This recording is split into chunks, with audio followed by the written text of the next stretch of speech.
प्यारे विद्यार्थियों नमस्कार। हम लोग क्लास 12th केमिस्ट्री में पढ़ रहे थे पी ब्लॉक एलिमेंट, जिसमें हम लोग का हेलोजन ग्रुप चल रहा था और इसमें हम लोग क्लोरीन के बारे में पढ़ रहे थे। पिछले वीडियो तक हम लोगों ने क्लोरीन की अभिक्रियाओं को पढ़ा था, उसके रासायनिक गुण तक पढ़ लिए थे और क्लोरीन के कुछ महत्वपूर्ण अभिक्रिया अभी भी बचे हुए थे जो हम आपको बताए थे। तो आज हम लोग क्लोरीन के उसी महत्वपूर्ण अभिक्रियाओं को लेकर के पुनः उपस्थित हुए हैं।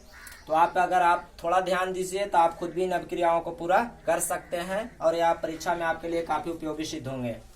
तो क्लोरीन गैस का महत्वपूर्ण अभिक्रिया पहला है सल्फर से अभिक्रिया कर सल्फर मोनोक्लोराइड बनाना। सल्फर से अभिक्रिया कर सल्फर मोनोक्लोराइड का बनना।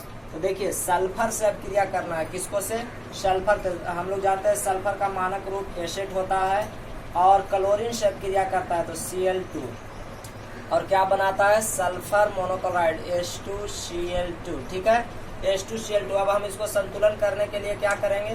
तो यहाँ 8 परमाणु है तो यहाँ हमको क्या देना होगा? 4 देना होगा। तो इस तरह से यह 8 हो गया तो यहाँ भी हमको क्या देना होगा? 4। इस तरह से बन जाता है सल्फर मोनोक्लोराइड। ठीक है, तो आपको पूछा जा सकता है क्या होता है जब सल्फर की अभिक्रिया क्लोरीन से कराया जाए तो सल्फर मोनोक्लोराइड का निर्माण होता है। फिर यही ध्यान दीजिएगा, फिर सल्फर मोनोक्लोराइड का इथेन से अभिक्रिया कराने से जहरीला मस्टर्ड गैस की प्राप्ति होता है। याद रखिएगा मस्टर्ड गैस की प्राप्ति कैसे होता है? तो सल्फर का इथेन से अभिक्रिया कराने पर देखिए सल्फर मोनोक्लोराइड का इथेन से अभिक्रिया कर मस्टर्ड गैस का निर्माण होता है। तो मस्टर्ड गैस के लिए हम लोग सल्फर मोनोक्लोराइड H2Cl2 को फिर से किससे अभिक्रिया कराना है? इथेन से। इथेन का आप सूत्र जानते हैं C2H4। इथेन का इथिन है C2H4। तो इस C2H4 से हम लोग अभिक्रिया कराएंगे तो क्या मस्टर्ड गैस का सूत्र क्या होता है? C2H4Cl C2H4Cl। तो देखिए तो हम लोग मस्टर्ड गैस का सूत्र लिख रहे हैं C2H4Cl। ठीक है, फिर सल्फर C2H4Cl। यह कौन सी गैस है? विषैला गैस मस्टर्ड है। कौन सी गैस? Mustard gas. तो आपको याद रखना होगा कि सल्फर के द्वारा मस्टर्ड गैस की प्राप्ति कैसे किया जा सकता है। ठीक है, तो मस्टर्ड गैस की प्राप्ति सल्फर से कैसे कराएंगे? जब सल्फर की अभिक्रिया हम लोग क्लोरीन से कराएंगे तो सल्फर मोनोक्लोराइड बनेगा। सल्फर मोनोक्लोराइड की अभिक्रिया पुनः हम लोग इथेन से C2H4 से कराएंगे तो मस्टर्ड गैस की प्राप्ति हो जाएगा। इस मस्टर्ड गैस को ऐसे भी एक साथ लिखा जा सकता है। तो याद रखेंगे मस्टर्ड गैस की आपको परीक्षा में पूछा जाता है मस्टर्ड गैस आप कैसे प्राप्त करेंगे? तो हम लोग कहेंगे कि सल्फर की अभिक्रिया क्लोरीन से कराने पर सल्फर मोनोक्लोराइड का बनता है और पुनः सल्फर मोनोक्लोराइड की अभिक्रिया अगर इथीन से करा दे तो मस्टर्ड गैस की प्राप्ति हो जाता है जो काफी जहरीला होता है। तो आप इस अभिक्रिया को पूरा कर सकते हैं। दूसरा हम लोग की अभिक्रिया है क्लोरीन का अमोनिया से अधिक मात्रा से अभिक्रिया। ध्यान दीजिएगा क्लोरीन का किससे अभिक्रिया? अमोनिया के अधिक मात्रा से।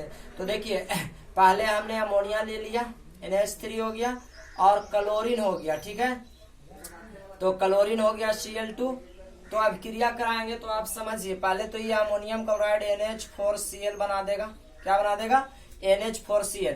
और कह रहा है कि अमोनिया की अधिक मात्रा होना चाहिए। अब हम इसको संतुलन करने के लिए यहाँ पर आप ध्यान दीजिएगा, संतुलन करने के लिए यहाँ 4 है यहाँ 3 है तो यहाँ हमको 4 लगाना होगा, यहाँ 3 लगाना होगा।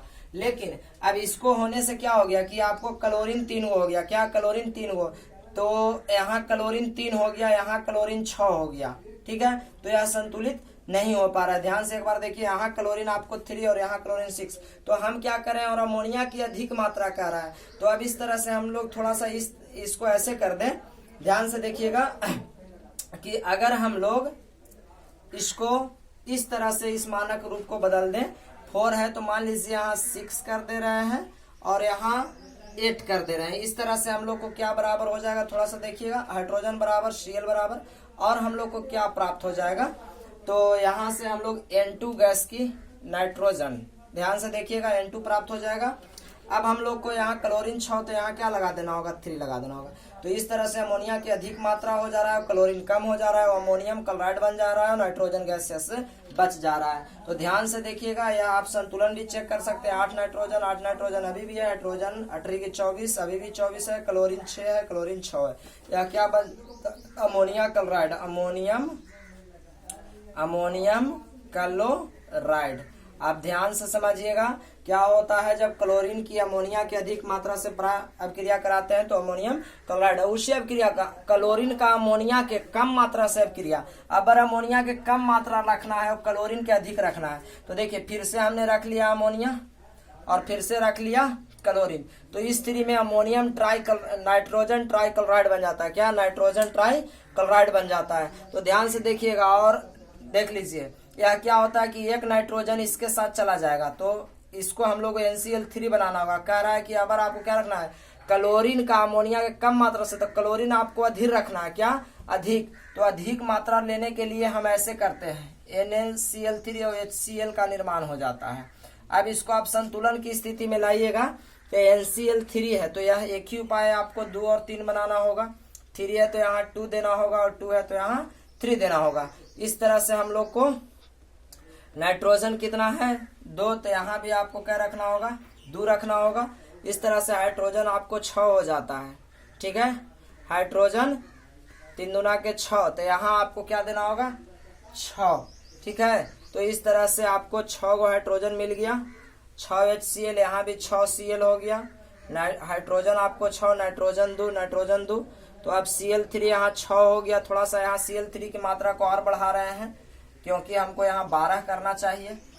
काहे देखिए 3 दूना के 6, 3 दूना के 6, 12 Cl है। अभी भी हमारा Cl 12 है। हाइड्रोजन आपको 6, नाइट्रोजन 6, नाइट्रोजन 2 है।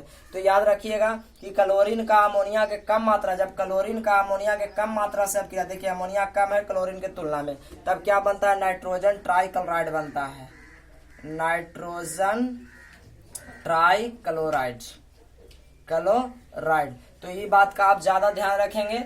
इसमें महत्वपूर्ण था मस्टर्ड गैस का निर्माण कैसे होता है। तो सल्फर का क्लोरीन की अपक्रिया से सल्फर मोनोक्लोराइड बनता है। मोनोक्लोराइड के पुनः इथिन से अपक्रिया कराने से मस्टर्ड गैस, जो काफी जहरीला गैस है। फिर इसी तरह से क्लोरीन का अमोनिया के कम मात्रा के साथ अपक्रिया, ठीक है, अमोनिया के अधिक मात्रा के साथ अपक्रिया तो अमोनियम क्लोराइड बनता है। अमोनिया के कम मात्रा के साथ अपक्रिया तो नाइट्रोजन ट्राई क्लोराइड बनता है। और इस तरह से अपक्रिया हमारा पूरा होता है। अभी हम लोग एल्केन मतलब मेथिन से अपक्रिया को देखेंगे और जो आपके लिए काफी ज्यादा महत्वपूर्ण होगा, तो आप उसे जरूर देखें। तो आप पूरी वीडियो को देखना ना भूलें ताकि आपको अपक्रिया खुद ही करने आ जाए। हम लोग अपने अगला टॉपिक पर बढ़ते हैं। यह बहुत इंपॉर्टेंट होगा आप लोग के लिए। क्लोरीन गैस का मेथेन से सूर्य प्रकाश पराबैंगनी किरण की उपस्थिति में अपक्रिया, ठीक है, इसको प्रकाशिक अपक्रिया भी कहते हैं। तो देखिएगा मेथेन का CH4 के साथ जब हम लोग क्लोरीन का अपक्रिया कराएंगे, इस अपक्रिया को आप सीखेंगे पूरे 4 चरणों में यह पूरा होता है। ठीक है, तो जब हम इससे अपक्रिया कराएंगे तो यहाँ हमें क्या मिलेगा, तो यहाँ से एक HCl निकाल देते हैं। क्या निकाल देते हैं? एक HCl निकाल देते हैं। तो एक HCl निकालते हैं तो सोचिए यहाँ से Cl हट गया, यहाँ से H हट गया, तो आपको बच गया क्या CH3Cl। देख सकते हैं क्या बचा CH3Cl। और इसको हम लोग कहते हैं क्या क्लोरोमेथेन। इसको क्या कहते हैं क्लोरोमेथेन। और या आप क्या कह सकते हैं, इसको आप कह सकते हैं मेथिल क्लोराइड। क्या? Methyl chloride. पुनः इस क्लोरोमेथेन को आगे उठाइए, ध्यान से देखिए। क्लोरोमेथेन को हमने पुनः आगे उठा लिया और इसकी अपक्रिया फिर से Cl2 के साथ करा दिया। क्या करा दिया? Cl2 के साथ। इस सनलाइट मतलब पराबैंगनी किरण यहाँ पे है, किसकी उपस्थिति में? पराबैंगनी किरण की उपस्थिति में। याद रखिएगा, तो पराबैंगनी किरण की उपस्थिति में फिर से यहाँ, तो फिर से एक HCl अलग हो जाता है। क्या? फिर से एक HCl अलग हो गया। यहाँ से फिर एक HCl निकाल दीजिए, तो एक HCl लेकर के यहाँ से एक H और यहाँ से एक Cl निकल गया, तो आपको क्या बचने वाला है? ध्यान से देखिएगा, यहाँ से एक H और एक Cl यहाँ से निकल गया, एक H और एक Cl निकल गया HCl, तो इसमें बचा आपको CH2। ठीक है, और यहाँ क्या बच गया Cl2। ध्यान दीजिए CH2 और Cl2। तो इसको हम लोग क्या कहेंगे? इसको हम लोग कहेंगे डाइक्लोरोमेथेन। क्या? डाइक्लोरोमेथेन। डाइक्लोरोमेथेन। आप ध्यान पूर्वक इसको सीखते जाएं, फिर पुनः डाइक्लोरोमेथेन के आगे उठा लीजिए। तो देखिए CH2 Cl2 की अभिक्रिया पुनः करा दीजिए Cl2 से सनलाइट की उपस्थिति में। तो देखिए उसी तरह फिर से एक HCl निकाल लीजिए। क्या निकाल लीजिए? HCl पुनः निकाल लीजिए। जब HCl निकाल लीजिएगा, यहाँ से एक H यहाँ से एक Cl निकाल रहे हैं, एक H और एक Cl निकल गया, तो आप देखिए क्या बच रहा है, C बचा, एक तो आपको H बचा और एक Cl निकला था, तो 2 और 1 क्या बचा, Cl3। इसको हम लोग CHCl3, इसको हम लोग कहते हैं ट्राइक्लोरोमेथेन या इसको हम लोग कहते हैं क्लोरोफॉर्म। ये क्या है? यह है आपको ट्राइक्लोरोमेथेन, ट्राइक्लोरोमेथेन। और इसको हम लोग किस नाम से जानते हैं? क्लोरोफॉर्म भी इसको कहा जाता है। तो आप शॉर्ट में इसको याद रख सकते हैं, क्लोरोफॉर्म। क्या है यह? क्लोरोफॉर्म है। उसी तरह पुनः हम लोग ट्राइक्लोरोमेथेन के उठा लेंगे, CHCl3 की अब क्रिया किससे कराया जाए? Cl2 के साथ, ठीक है। तो पुनः उसी तरह एक और HCl अलग हो जाएगा। क्या अलग हो जाएगा? HCl अलग हो जाएगा। तो इसको से एक H और एक Cl अलग, माफ करिए, यहाँ से CHCl3 हम लोग के बचल था, यहाँ से H निकल गया, यहाँ से Cl निकल गया, तो HCl बना दिया। तो आपको क्या बचा? बचा C, यहाँ C बचा है, इसमें C आपको बचा रह गया कार्बन। देखिए H खत्म हो गया और एक Cl खत्म हो गया, तो एक यहाँ से Cl खत्म हो गया, तीनों एक क्या हो गया, 4 CCl4। इसको हम लोग कहते हैं टेट्राक्लोरोमेथेन या इसको क्या कहते हैं, टेट्राक्लोराइड, ठीक है। इसको हम लोग कहते हैं टेट्राक्लोरोमेथेन या कार्बन टेट्राक्लोराइड। तो आप जो नाम आपको लिखना है याद कर सकते हैं, सुन लीजिए, क्या, टेट्राक्लोरोमीथेन या कार्बन टेट्राक्लोराइड। इसको और आप नाम क्या लिख सकते हैं? Carbon tetrachloride. तो आप इस नाम को जरूर याद रखें, या कार्बन टेट्राक्लोराइड हम बोल दे रहे हैं ताकि आपको समझ में आ जाए। इसको हम लोग टेट्राक्लोरोमेथेन या कार्बन टेट्राक्लोराइड कहते हैं। इस तरह से सनलाइट की अभिक्रिया कई चरणों में पूरा होता है, आप देख लिए। तो आप याद रखिएगा कि जब मेथेन की अभिक्रिया या एल्केन की अभिक्रिया सूर्य के प्रकाश अथवा परावैंगनी किरण की अभिक्रिया में परावैंगनी किरण की उपस्थिति में कराया जाता है, तो इस तरह से पूरा होता है। क्या क्या बनता है? क्लोरोमेथेन, डाइक्लोरोमेथेन, ट्राइक्लोरोमेथेन और टेट्राक्लोरोमेथेन। इसको क्लोरोमेथेन या मेथिल क्लोराइड, डाइक्लोरोमेथेन, इसको हम लोग क्या कहते हैं, क्लोरोफॉर्म CHCl3 कहा जाता है। और CCl4 को एक और नाम है कार्बन टेट्राक्लोराइड। याद है, इसका नाम लिख लीजिएगा, कार्बन टेट्राक्लोराइड। और इसका नाम है टेट्राक्लोरोमीथेन। तो आपको जरूर यह अभिक्रिया करने आया होगा। इसको एक और प्रकाशिक अभिक्रिया भी कहा जाता है। क्या? प्रकाशिक अभिक्रिया भी कहा जाता है। तो आप इस अभिक्रिया को, समीकरणों को जरूर याद रखें कि क्लोरीन गैस कैसे मेथेन से अभिक्रिया करके इस तरह से निर्माण करता है। तो आपको से पूछा जा सकता है कि क्लोरोमेथेन, डाइक्लोरोमेथेन, ट्राइक्लोरोमेथेन या टेट्राक्लोरोमेथेन का निर्माण आप कैसे करेंगे, तो आप जरूर याद रखें। अब व्यंजक के रूप में इसका अभिक्रिया कैसे होता है? व्यंजक के मतलब रंग उड़ा देता है। तो सुनिए, व्यंजक के रूप में जब क्लोरीन जल से अभिक्रिया करता है, जल से अभिक्रिया करता है, किससे? जल से अभिक्रिया करता है तो वह व्यंजक गुण प्राप्त करता है, व्यंजक गुण प्रदान करता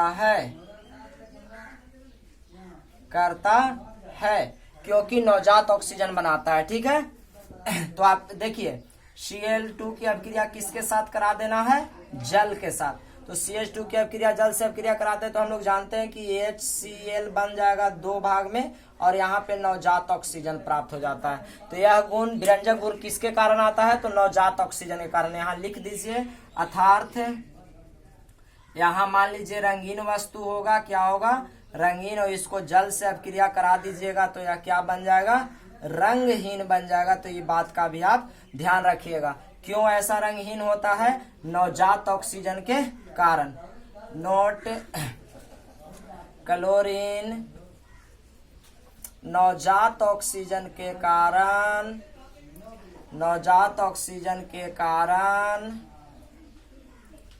व्यंजक गुण प्रदान करता है, व्यंजक गुण प्रदान करता है। तो इस बात को आप जरूर ध्यान रखें। तो आशा करते हैं आपको क्लोरीन की इन अभिक्रियाओं को कि आप जरूर समझ पाए होंगे।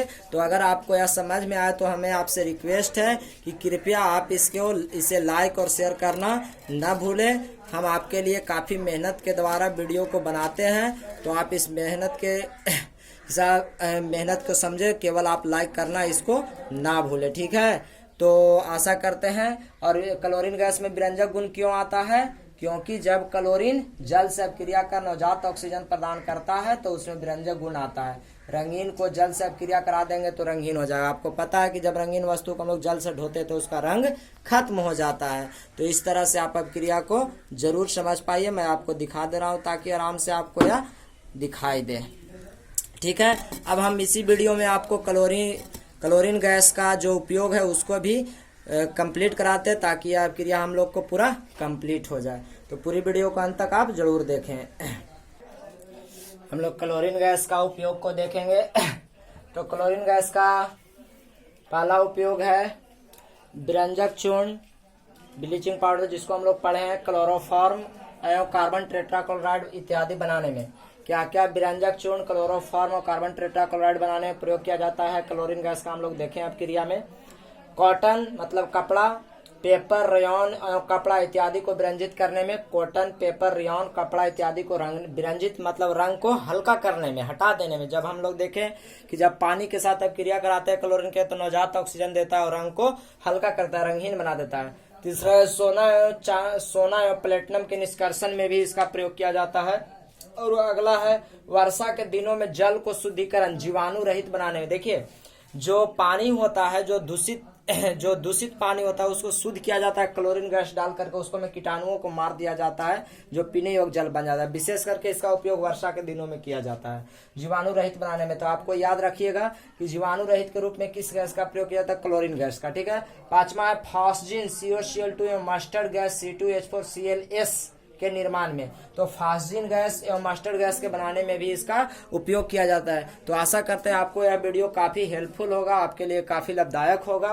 तो अगर आपको यह वीडियो पसंद आया तो प्लीज आपसे रिक्वेस्ट है लाइक शेयर जरूर करिएगा। अगर हमारे चैनल को आप सब्सक्राइब न किए तो सब्सक्राइब भी अवश्य कर लें। अब इस वीडियो के माध्यम से मैं आपसे एक सवाल पूछता हूँ, क्या होता है जब, ध्यान दीजिएगा, क्या होता है जब सल्फर मोनोक्लोराइड, सुनिएगा, सल्फर मोनोक्लोराइड H2Cl2 की अभिक्रिया इथेन, माफ करिए इथीन, ETHENE, इथीन से कराई जाए, ठीक है।